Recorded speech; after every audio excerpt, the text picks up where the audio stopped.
तर राज्यातील पर्यटन स्थळांवर पर्यटकांची गर्दी झाल्याचं पाहायला मिळतंय। सलगच्या सुट्ट्यांमुळे नागरिकांची पर्यटनाला पसंती, तर कोल्हापुरातील राधानगरी धरण देखील पर्यटकांनी गजबजलाय। याचा आढावा घेतला आमच्या प्रतिनिधींनी। सरत्या वर्षाचा शेवटचा आठवडा आणि यामध्ये आलेल्या सलग सुट्ट्या यामुळे राज्यभरातील पर्यटन स्थळ आणि धार्मिक स्थळ गर्दीने फुलून गेल्याचं पाहायला मिळतंय। तशीच परिस्थिती कोल्हापूरमध्ये देखील दिसते। मी आता आहे कोल्हापूरच्या राधानगरी धरण क्षेत्र परिसरामधले आणि इथली दृश्य आपण बघू शकतो।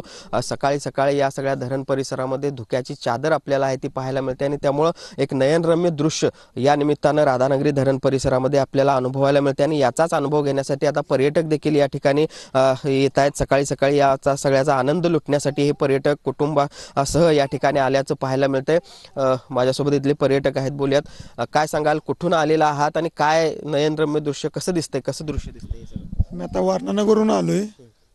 थंडीची तीव्रता पाहता मजा येत आहे आणि धुक्याचं सावटी भरपूर घडत आहे, त्यामुळे खूप छान वाटते।